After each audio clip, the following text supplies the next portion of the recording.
အားလုံးပဲမင်္ဂလာပါရှင်ချို cooking channel မှာပြန်လည်ကြိုဆိုပါရရှင်ကျမဒီနေ့ချက်ပြမယ့်ဟင်းလေးကတော့ဝက်ပြုတ်ရည်နဲ့ပြုလုပ်ထားတဲ့မုံညင်းထုံဟင်းရည်လေးပဲဖြစ်ပါတယ်ရှင်အားလုံးပဲလိုက်ပါကြည့်ရှုပေးကြပါအောင်နော်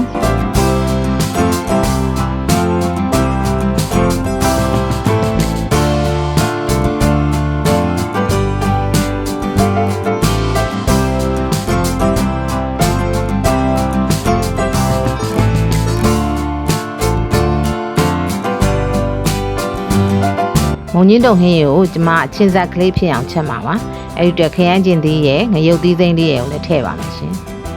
အရင်ဦးဆုံးကျမခရမ်းကျင်သီးလေးတွေကိုရေဆေးပြီးတော့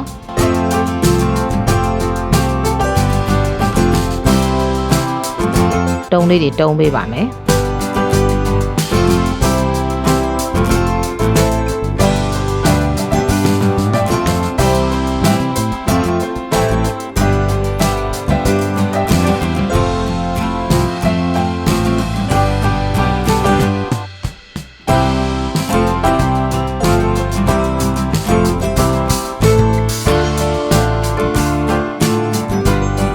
ပြီးရင်တော့ငရုတ်သီးစိမ့်တွေကိုကျွန်မချမ်းပြီးတော့ထည့်ပါမယ်ရှင်အဆက်လေးကို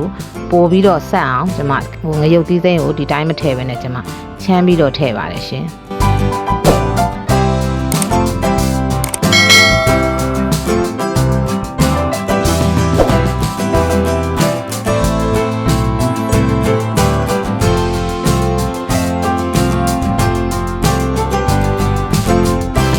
ပြီးရင်တော့ကြက်သွန်လေးကို၄စိတ်စိတ်ပါမယ်ရှင်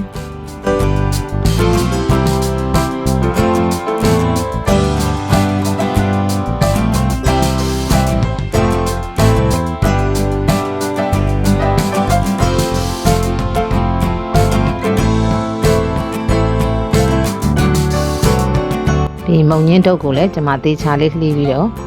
ရေဆေးပါမယ်ရှင်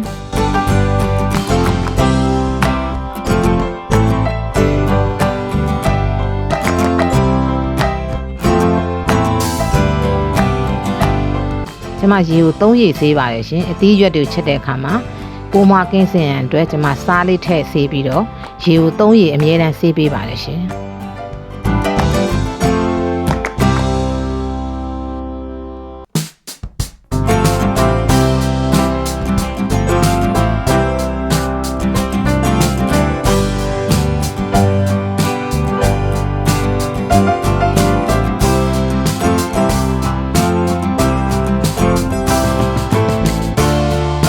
ပြီးရင်တော့ပဲပြားလေးတွေကိုတုံးပါမယ်ရှင်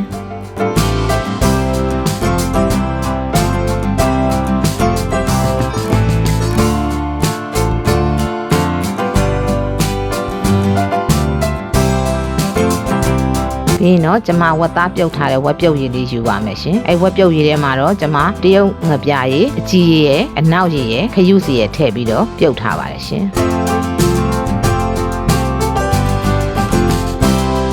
ခုအဲ့ထဲကိုတော့ကျမစောစောကလှီးထားတဲ့ခရမ်းကျင်သီး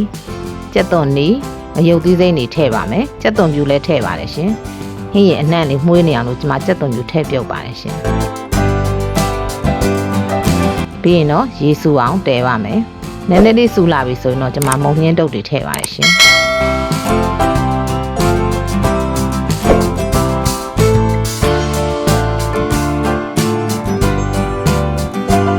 ဝက်ပြုတ်ရည်ထဲမှာလည်းအရသာပါပါတယ်ရှင်ဒါပေမဲ့ကျွန်မအရသာပိုး4ရန်အတွက်ကြက်သားမှုတ်ထည့်ပါမယ်ရှင်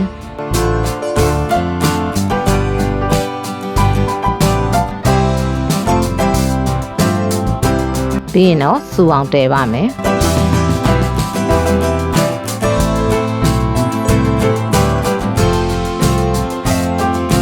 ဟင်းရည်အိုးလေးစူလာပြီဆိုရင်တော့ကျွန်မပဲပြားထည့်ပါတယ်ရှင်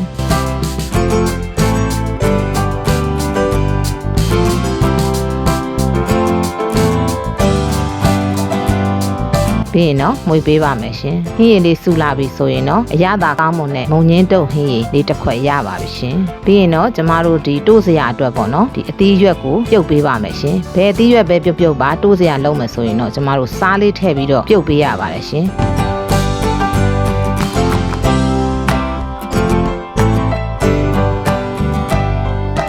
ကျမကတော့မပြုတ်တော့ဘဲနဲ့ဒီရေနွေးပွက်ပွက်ဆူတာလေးကိုလောင်းထည့်ပါမယ်ရှင်စားလဲထည့်ထားပါတယ်ရှင်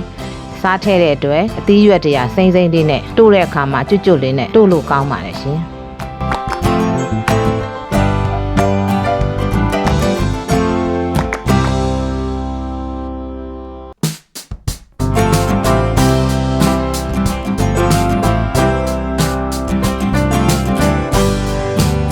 နည်းနည်းလေးပြုတ်ပြီးသွားလို့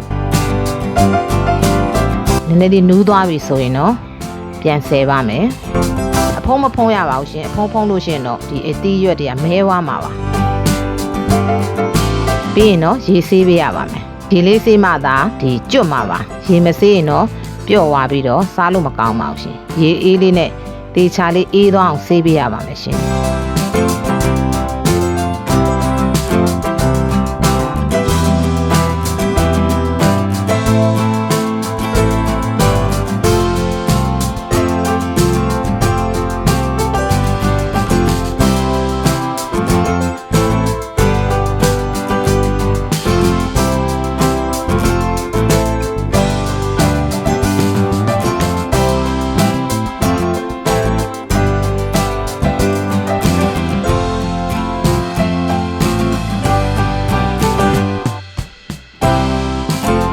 ခုဆိုရင်တော့